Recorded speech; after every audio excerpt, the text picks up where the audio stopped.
Bad Parenting is an indie horror game made by Vietnamese developer An, which took the indie horror community by storm late 2024. Well received and played by some popular content creators like Kisu, Cory Kenshin, What the freak are you looking at? and iShowSpeed. It built a solid fan-base theory crafted on what to expect next from its sequel. Heck, it even spawned funk remixes and dances on TikTok. Little do they know where it came from. Which is a good segue because today we'll be diving into the story of Bad Parenting, the disturbing controversy that has put the developer in hot water, and whether the sequel is banished to the Shadow Realm never to see the light again.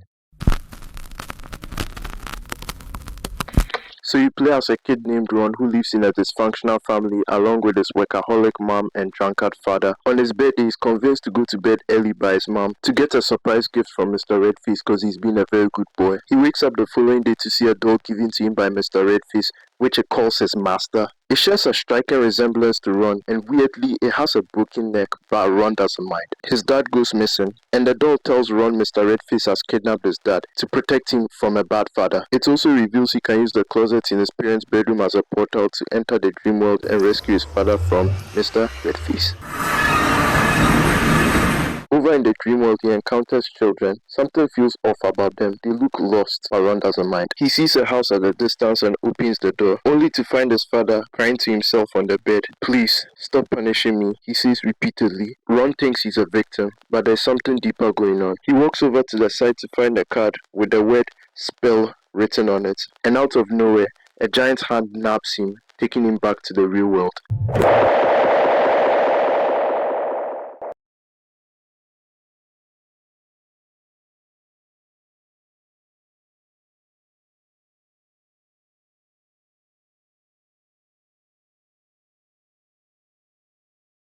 Back home, Ron tells the news about his dad's kidnapping to his mom, and she's actually relieved by it, to Ron's surprise. She talked about the doll, and when Ron asked how she even knew, cause she went to bed earlier before Ron woke up, she admits this isn't the first time he's been having hallucinations, and started questioning whether he took his medication.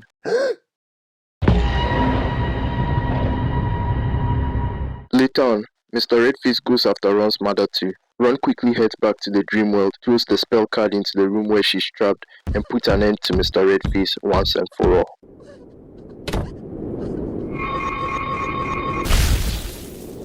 Snap back to reality, and here's the thing.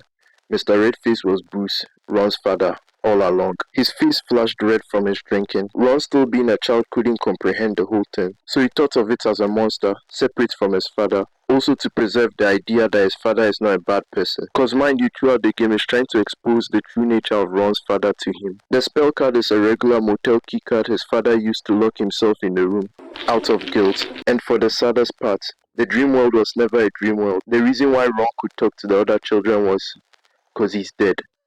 Mr. Redface strangled him right after he was sent to bed.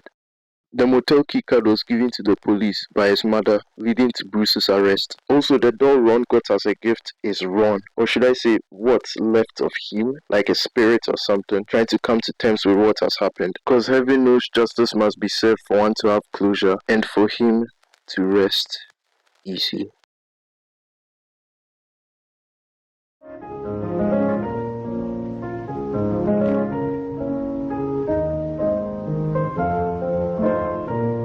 The game ends with Ron's funeral, his spirit watching from the other side of the room, which is welcomed by the other lost children into their new home. It's a very short game with a runtime of 20 to 30 minutes.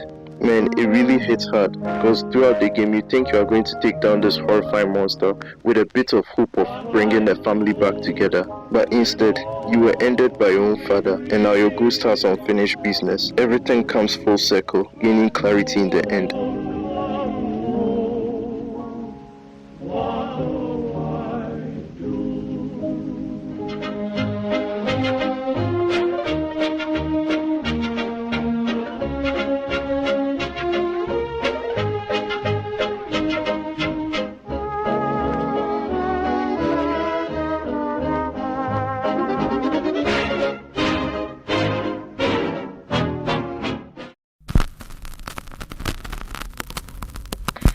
Everything Bad Parenting related has shifted entirely from the game to its creator. Why? Cause your boy was caught in 4K, being in a relationship with A minor.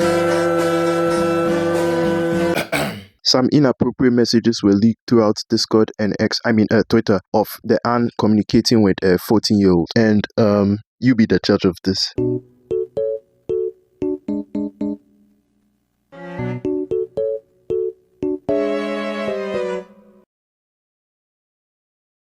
Despite all this, he denies the grooming allegations and describes it as a friendship that crossed the line. And just like that, the backlash was immediate. Popular YouTuber Jacksepticeye deleted the entire playthrough of the game, stating he has zero tolerance for this behavior. Over on the Steam's community page, a lot of fans have shared the same sentiments that they can't separate the game from its creator anymore. There hasn't been any legal proceeding yet, but that alone was enough to tank the guy's reputation.